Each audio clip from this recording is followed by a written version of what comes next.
What is up, everybody? It is Alex from Heavy New York calling from Zoom again, and this time we are here with Ben Jurgensen of Armor for Sleep. Thank you so much for being here today, and joined by his special guest, Yuki, his dog in the background. This is a great lineup to have in the interview. Yeah, hopefully someone will come by and try and deliver something here, and then you'll see Yuki, like how loud she can get. For like a little critter, she's got a loud ass bark. So we'll see. That's totally fine, because it would be something unique. I've seen too many times it's just like the cat walking across, so this would be like a good, unique little pet addition to the Zoom interview. Let's keep our fingers crossed. Yeah, I'll leave her in view too. Like I could slide over, but I feel like for the sake of the animal lovers out there, I'll leave a little like nature window. Sounds good. And just give Uber. Oh, you like a little. Yeah, give Uber Eats a call and see how loud she can get.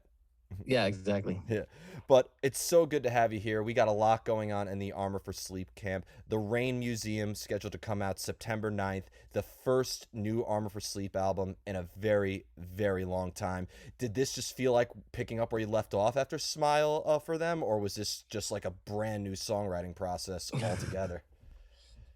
I mean, yeah, a lot of people are like, oh my God, how was it to like jump back in and do that?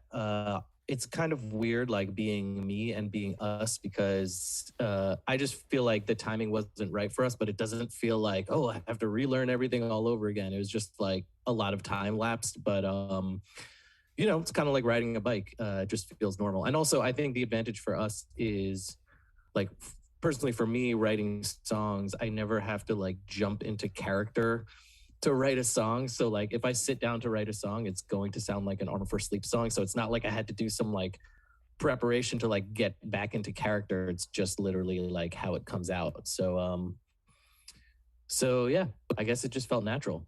That's a really, really good to hear. And because I think people, there's times where like a band, reunites, puts out their first album in a long time. People have it almost seems like Armor for Sleep continued to evolve from listening to this album. They continue to evolve, but never forgot their roots either. Yeah, totally. Do you feel that the first single that you released, How Far Apart, is a good representation of what the entirety of the Rain Museum is going to sound like, or is that just scratching the surface for now?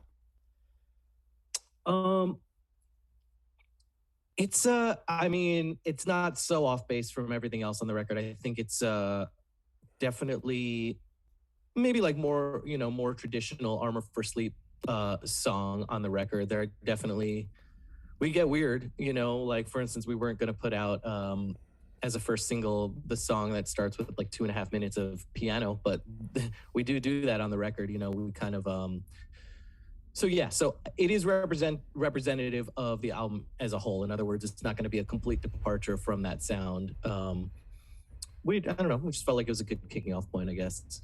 Definitely. I think you definitely started off on a really good note, releasing this as the first single, and it definitely got people looking forward to this brand new album. And what I will say is, just on that note, if this had come out 10 years ago and we had different managers behind us or whatever, that definitely would not have been the first single. There are a couple songs on this album that are like the obvious quote unquote singles. But like at this point in where we are as a band, I was like, fuck it. Like, I don't want to release like the standard single song. So it'll be there when people get the album. But I think maybe our fans know us a little better than they did at the beginning. So like, we didn't need to give them like the simplest, just catchiest song for the sake of, the ear candy, I guess. And you bring up a good point with that, because I've always wondered like why they released the most, and for lack of better words, the most radio friendly song as the first single. I mean, I get why it gets people on board with it, but then people go listen to the album and it's a little bit more experimental and veers off course. I'd say leave the most radio friendly, catchy stuff for last, kind of like lure people into the album. You know what I mean? Yeah, I mean, the truth is it's just a dumb math equation. Record labels are like, they just want to cast as wide of a net as possible. And for every music fan that appreciates the intricacies of music, there are 10 music fans who just respond to a catchy hook, So like, I get it from a monetary point of view. They've done this a million times. They know, yes, we could put out the interesting song, but if we put out the dumb song, the casual fans or the people that maybe didn't like the band will like it. But I I feel like that's a strategy for when you're just trying to build a fan base. And like we already kind of have fans that know what we do. So I don't feel like we're introducing ourselves to the world where we need to just like hook in as many dumb people as possible with like, you know, the catchiest chorus. Um, and yeah, we don't have that many songs like that anyway. But Yeah, yeah. definitely. And but I've always thought that Armor for Sleep has always had a fairly, for lack of better words, experimental style of music. And I think that just by your fan base alone, metalheads like your band, rock fans like your bands, people who like indie like that has, and you know, as like a fan of Armor for Sleep, if you played me like 30 seconds of a song, I could tell that that's off of Dream to Make Believe and, you know, Smile for Them, etc. So it's fair to say that, you know, you've always taken a new approach or always have liked to experiment. You were never sort of like pigeonholed into one category, right? Yeah. Yeah. We always liked to do our own thing. And I think because we didn't uh you know, we consciously didn't follow like certain scene tropes. Like I remember at the very beginning of one of the first demos we did, there was a song where there was like some screaming at the end. I think that was like the cool thing to do at the time. People were getting into screamo.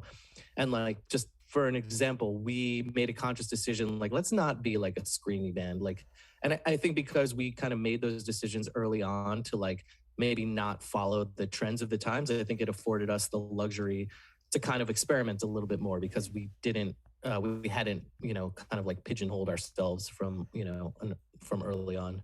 Definitely. And and yeah, and also we just like weird shit, you know, like we're all fans of like Pink Floyd and Radiohead and bands that are kind of not considered scene bands. I know other bands just grew up completely in the scene and like were only exposed to like punk and hardcore and metal. And, you know, I just think we like some like trippier stuff as well as all that stuff. Yeah, and coming from Teaneck, New Jersey, I mean, you know, you're the home of the state of Bon Jovi, Dillinger Escape Plan, and My Chemical Romance. So it's, you know, Yeah. they say nothing good That's comes out of New Jersey, and that's a freaking lie right there. yeah.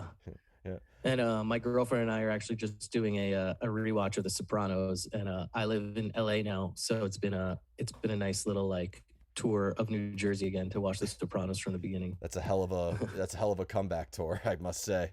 Um, what Yeah.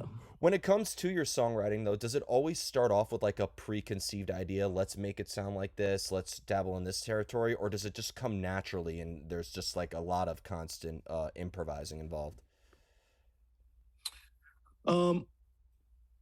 So I mean, I think I don't think there's ever like a truly original idea. I think like for the human being that I am in my life, if I sit down to write a song, even if I don't think about any other particular um piece of music, I just have a lifetime's worth of history of what I've listened to. So everything I've ever listened to and liked is kind of already baked into my brain. So no matter how original I'm trying to be, I know that it's not purely original. Whether I know exactly where this melody is coming from, where this guitar part's coming from, I know I'm not pulling it out of thin air. You know, like I'm not that cocky about it. So and also rock music. Here's what I think about rock music. I was just thinking about this the other day.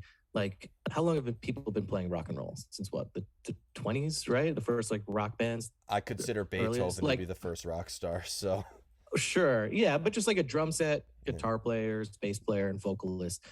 There is no new thing to do. So I view it as like basically all we're doing is remixing.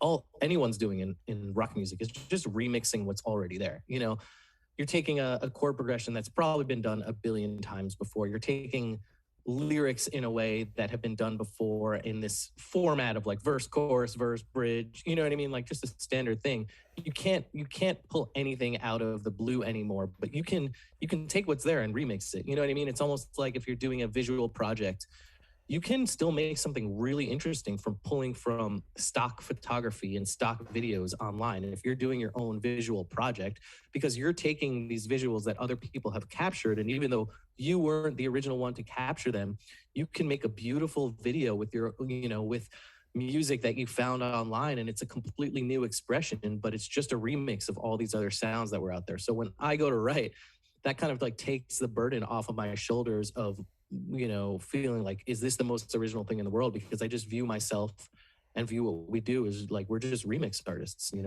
a feels way. so good to hear you say that, and because there's been so many times where like I think people try so hard to be original, whether they do it within their Yeah. sound or they do it within their image. It's just like a good song is a good song, and it doesn't Yeah. matter. And it's funny that you mentioned that.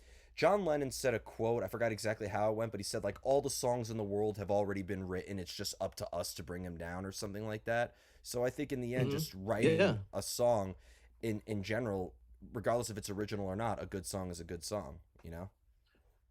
Absolutely. And and man, if you break down like screenwriting, like what makes a good movie, you could read screenwriting books, and there's like a general formula in storytelling. Like it usually starts off with someone down on his luck, and then they have to go through a series of challenges, and then in the end either they're victorious or they're not, and it teaches you a lesson about life.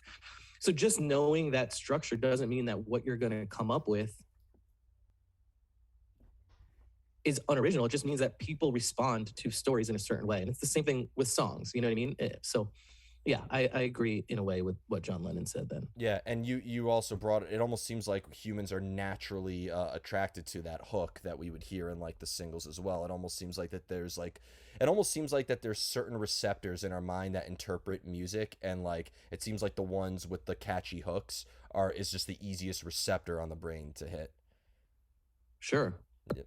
Um, Yeah. and that's why all the greatest rock hits have used the same four chords as well, right? Hmm. Yeah, absolutely. Yep. Now I do need to ask you this before I forget, but next year is 20 years of Dream to Make Believe, the first record we've all heard from Armor for Sleep. Any chance we could get a celebration of that album next year, or are you just going to predominantly focus on this new album, The Rain Museum? um, I would love to, man. I mean, the reason why we did the 15-year anniversary of What to Do When You Were Dead is just because there was such a groundswell of people around. Well, first the 10-year and then the 15-year anniversary of that. So we were just responding to our fans. So if there was a groundswell of support of people who wanted us to play some shows around Dream to Make Believe, or like it's actually never been pressed on vinyl, and that's something I hear all the time online is just people being like, can you please just print it one time on vinyl? So yeah, I mean, if we hear it enough from people, like I don't see why we wouldn't do it. I mean, I mean, for me personally, like when I hear that record, I hear like a 17-year-old me, because that's all I think about when I hear it. But like I understand that it's resonated with people. So yeah, we'd be happy to do it as long as I guess people would be stoked to come out to shows. When I hear it, I think of a 9-year-old me. So, Oh my god. yep, I was You finishing. weren't listening to that when you were 9 years old though, were you? Uh, well, I had older siblings, so they would always bring records home. Like I had a brother who's 10 years older than me, so he would always show me different stuff that was big at the time. And yeah, he did have that album. So Wow, that's insane. 9 years old. That's really young. Because I like, how old are you when you're in fourth grade? What age is that? 10. My birthday's Oh, okay. September, so like you know, I was Okay, so 9. that's actually when the first album that I ever bought was the Black Album by Metallica. I was Okay, in fourth grade, so I was probably like the same age as you. all right. That's so young to think about that. That's awesome. I mean, that is the age that everybody usually starts like going. Like, I am thankful to say, while I missed out on a lot of great things, I did buy my first album from Tower Records when it was like on its last lease of life. Not how as everybody older than Nice. me remembers it, but I at least got to see Tower Records once. Yeah, Yeah. yeah, that's awesome. But when it comes to your songwriting, you mentioned, being the 17-year-old kid from Teaneck, New Jersey at that time. Like, just what was the sort of mindset of Dream to Make Believe with the songwriting for that, as opposed to, What to Do When You Are Dead and Smile for Them in the Rain Museum? Well, with Dream to Make Believe, that was I was just dipping my toes in the water of fronting my own band. I had been writing songs in the band that I was in high school the year before I made the Armor for Sleep demo that had Dream to Make Believe on it. And so I was really timid about being the singer of the band and playing guitar, not playing drums, because that's what I had done since I was in sixth grade.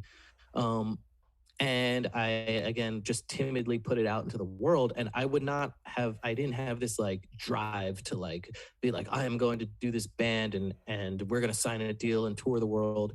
I just barely put it out to anybody, but what made me want to keep going was the reaction that I got from people after hearing it. They were like, you know, this is really good and we're really affected. And like that was just really interesting to me. Um, so I only kept going with Armor for Sleep at the beginning because I was feeling that reaction from the people around me that I would play it for. So when I hear Dream to Make Believe, it's a very timid thing. I was definitely playing around with the idea of like having there be certain themes run throughout that album. That album was basically just kind of like the first demos that we recorded nicely into the first album. But again, I just wasn't sure of myself as a songwriter. So What to Do When You Were Dead was the first time I was like, okay, I have this vision for the entire record. Like, let's plan it from start to back. Definitely let's go the route of having a story. You know, so I think I was just more sure of myself, and we were more sure of like, yes, let's get the artwork to match the story, and yeah, and then Smile for Them was us on a major label being told what to do basically, and was kind of like the antithesis of us just doing what we wanted.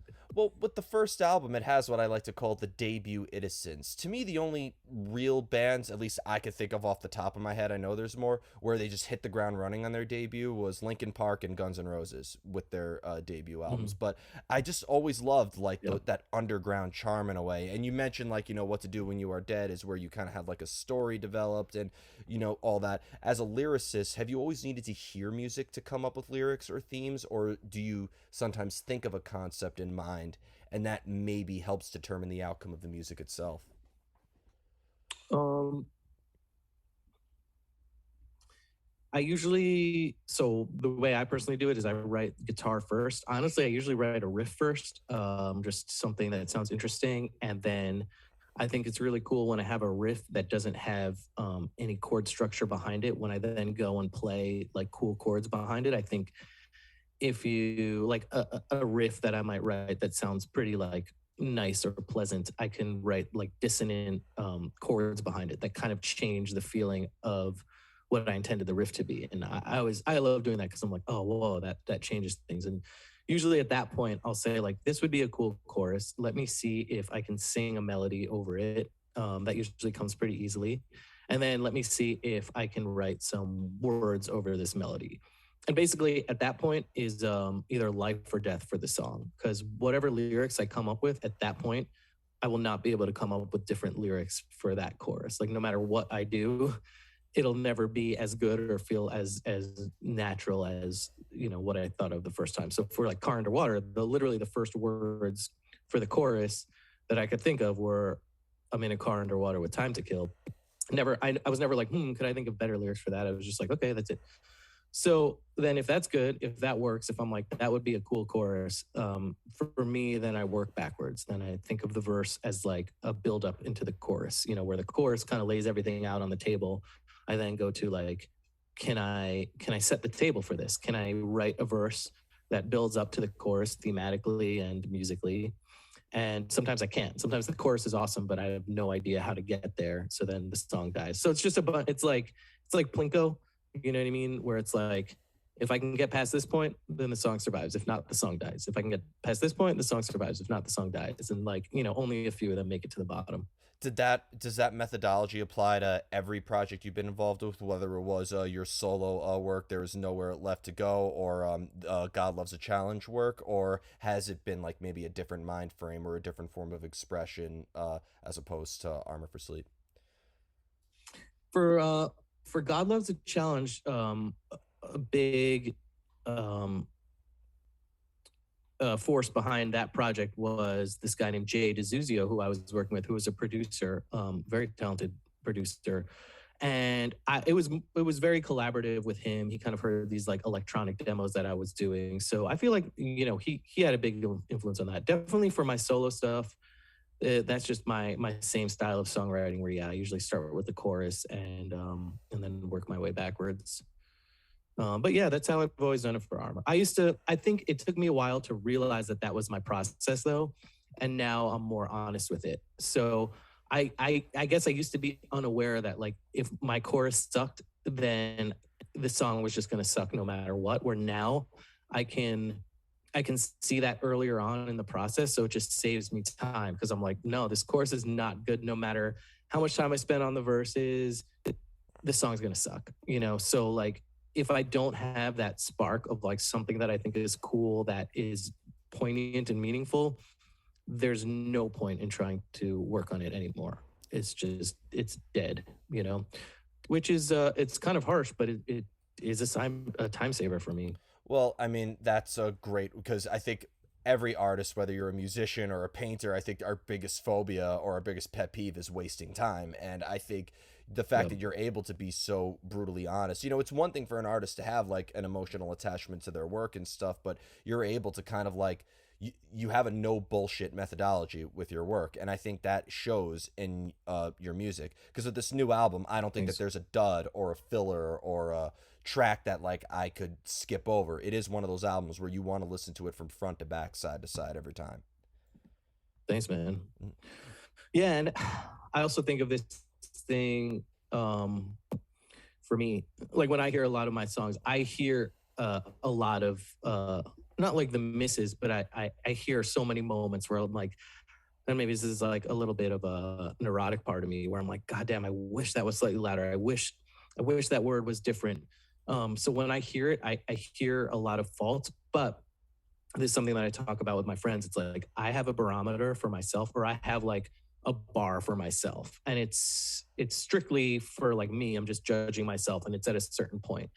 And like if a song comes out and it's like not at that point, I just have to remember that from other people who are experiencing it, like it's not really a bar. I guess that's a bad example, but like their expectation, like where my bar is for myself is usually or is hopefully sometimes higher than what other people come in expecting. So I'll kick myself because I'll hear those faults, but like those are just things that I know because I'm super critical of myself, you know?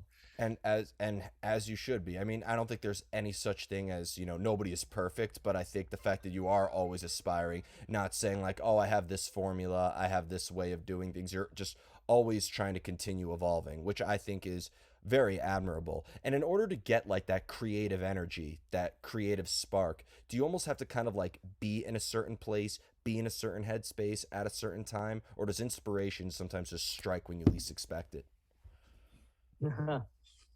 um yeah, so I think there's no faking it, you know, as much as I've tried to over the years. As much coffee as I'll try and drink to hype myself up. Um, if you're not having, if a song is not coming, and any artistic endeavor, I guess, but I'll just use songs because that's what I do most. Like any song that I try and write, if I'm faking it, you know, if I'm just trying to tap into something that's not there, it won't be there. Like there is no faking it. So I'm not saying for me to write a song, I have to, you know, be emotionally gutted.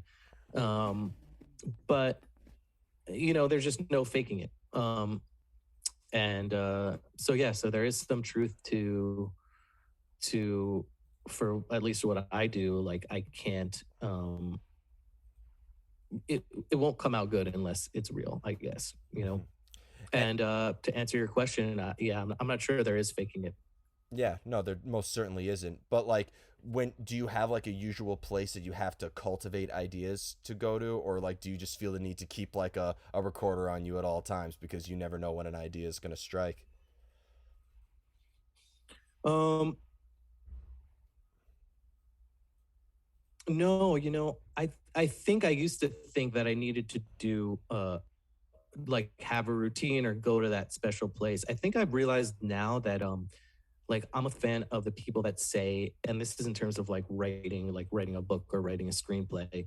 The way to be most creative is just to sit down and literally start typing. Like even if you don't have that idea, just the act of typing words like gets the gears going. So for me with songwriting, um, I used to think uh, that it was really hard for me to get to that place, but I'm pretty confident now. If I just sit down and start singing and start playing guitar, like I can get into the swing of things. So I think for me, it's just starting the process. It's making the time to sit down, turn off the TV, don't listen to any other music, you know, and just get in the space. And I feel like I can just zone in pretty much whenever I want, even though it's taxing, you Yeah, know. of course, of course. Art shouldn't be not taxing. You know, they call it Hmm. painting for a reason in a way. Um, Hmm. and do you think with the meaning of each album that you put out, because I've always said that art is life in a way, because you know it grows, it resonates, it develops. Do you think that when you release something or you put something out in the world, out something for the world to experience, do you think that the meaning of a song could evolve over time as an artist? Do you think it could evolve as you evolve over time, or do you prefer if every album that you make just represents a point in your life at that time, just like a timestamp in a way? Um, well, those are two different questions because one is what the albums mean to me, and the other is like what they mean to other people, you know. And I think those are two different things. Like, um, I don't know. I mean, I have a different perspective now than I used to, but yeah, I want to put out stuff in the world. Like I get a kick thinking about, you know, long after I'm gone, if there are people who still have access to like the Spotify servers or, you know, however music will live on, that like what I've done could be listened to by people who are alive, you know, when I'm off the planet. Not saying it'll be a large amount of people, maybe it's like two people. Um, but that to me is really cool. You know, I think that's why people started making art to begin with, like making cave paintings, because it's just a really cool thing to imagine that something you're doing, something you're feeling is going to be experienced by human beings at a different point in time, you know. um so yeah, so that's what I think, that's what inspires me to want to do it. Absolutely. And the final question I wanted to ask you is kind of going back to the early days of Armor for Sleep. You know, we're happy that, you know, we're experiencing our future with Armor for Sleep, but I wanted to go back to the past a little bit. Coming from Teaneck, New Jersey, Hmm. I actually didn't grow up too far from there. I grew up in Rockland County, New York. So like, you Oh, know, sweet. yeah, not too far from where you are, the home of Coheed and Cambria. But I was wondering like, was there sort of like a scene in Teaneck, New Jersey? Like, were you like Mhm. playing with My Chemical Romance in the Bullet days? Were you opening up for God Forbid or Dillinger Escape Plan? Like, what was the sort of like underground like at that time in 2003 in the early 2000s? Yeah.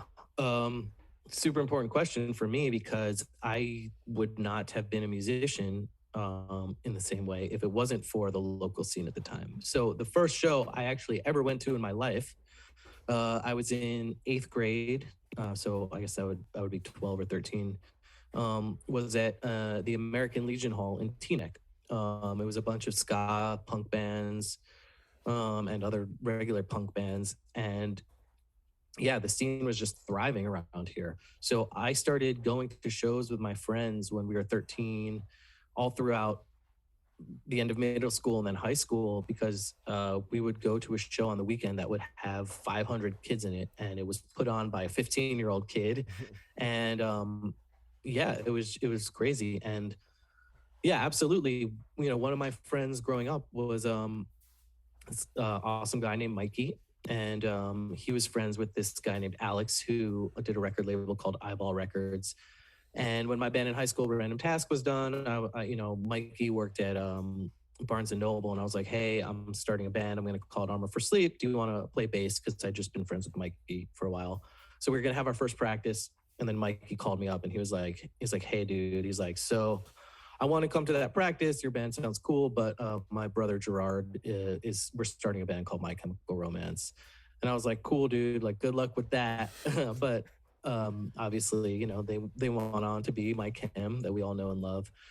So growing up in New Jersey, you know, I have so many stories about crossing paths with other bands that would go on to do awesome things, and you know, that just kind of came with the territory of being around on the East Coast at that time. Yeah. I actually, speaking of Coheed, I remember my friend Heath dragged me to a show in upstate New York, because he was like, "Oh, this crazy band called Shibuti is playing." And I was like, "Shibuti?" I was like, "That's the worst name ever for a band." He's like, "No, I think these guys are really good."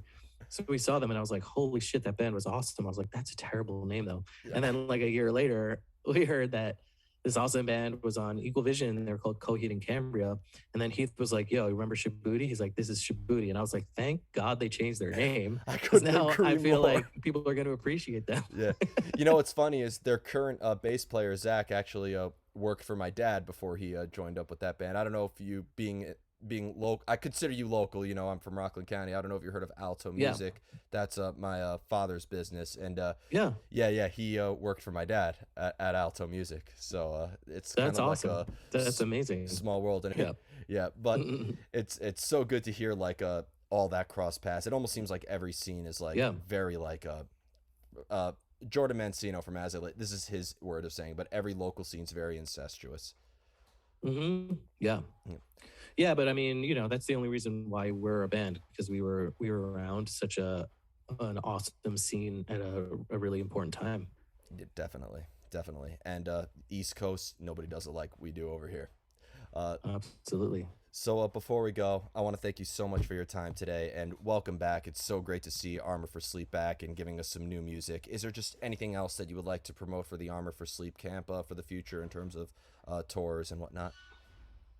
We're going out on tour, opening up for Dashboard and Andrew McMahon at the beginning of August, and then album comes out in September. That's kind of what we're most excited about. We've got a couple more music videos coming out before the album drops. And then we're playing the When We Were Young festival in Las Vegas in October. And we got a few more surprises coming up. So just stay tuned.